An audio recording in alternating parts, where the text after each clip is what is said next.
Hey everyone, I'm Anna and I'm the studio head for Valorant, and I'm here to chat a bit about player behavior in the game. Since launching Val, especially with the addition of voice comms, we've known that fighting in-game harassment was going to be both something we needed to prioritize and also would be one of the most challenging issues that we would face.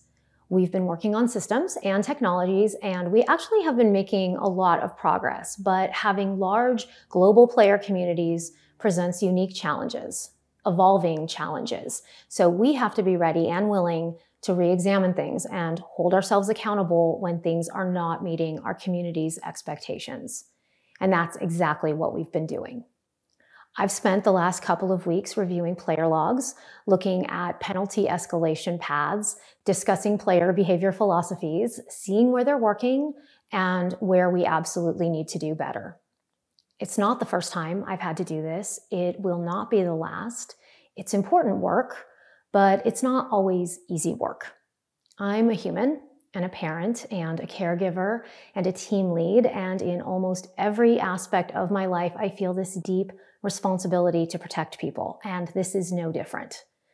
The responsibility of protecting our community of Valorant players is one I take very personally, and I can tell you that very often it can feel like I've failed in that responsibility.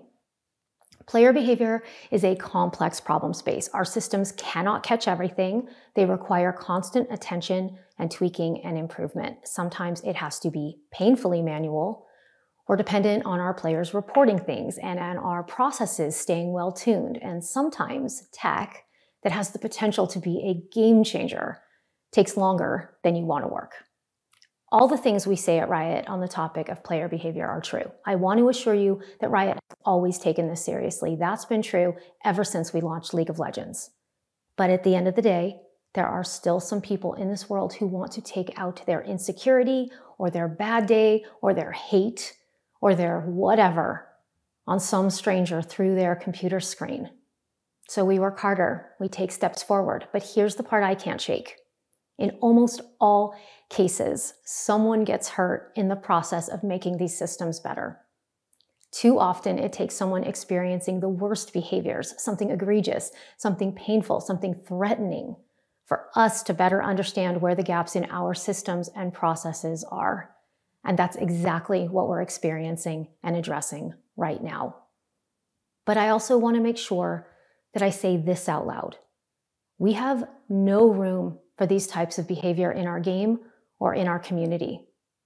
Valorant is a team game. It's better played as a team. The strats are better. All of it's better. When you tell someone to just mute comms to avoid harassment, you are essentially putting the harassed person in a position to not communicate, to compromise how they want to play the game, to accommodate you.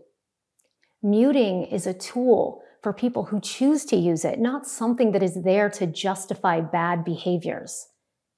Competitive games need to have room for banter. We believe this, and I do understand the fear that we will sanitize gaming by over-addressing these issues. We have no interest in doing that. That's not what we're talking about here. But we do believe that a person should not be in a position to have to grow a thicker skin or whatever other unhelpful suggestions have been thrown out there just to avoid threats of violence or literal hate speech. There's no room in our community for the most egregious behaviors, and we're not going to compromise on that point. If you need to make truly evil statements under the guise of regular shit talk to enjoy gaming, then please play something else. We won't miss you. Val community, we can't stop them from opening their mouths and saying something awful. I wish we could, but we can't stop that part. What we can do is help escort them out of our game spaces. We do some of this already. The vast majority of the time when someone says something out of line and gets reprimanded, they learn as a result of our feedback systems. They keep playing, they rarely repeat offend. The number of players who exhibit these behaviors are not the majority, I assure you. In fact, they are a very small fraction of our player base. However, it has definitely become clear to us that our existing penalties are not doing enough right now to remove the most disruptive players from Valorant in an efficient manner. So here's what we're going to do. First, over the next 30 days, we'll be finalizing updates to our existing policies.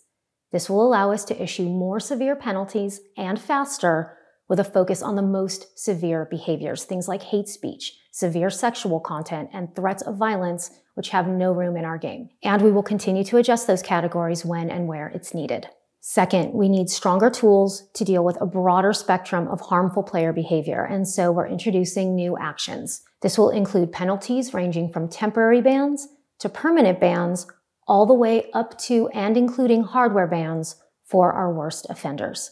Hardware bans are an extreme form of punishment, so we will apply them only in the most extreme cases with clear evidence and manual review, similar to how it works with anti-cheat right now. Third, because we're making these changes, we anticipate there's going to be more reports that will require manual review, so we'll be beefing up the teams that are needed to support that.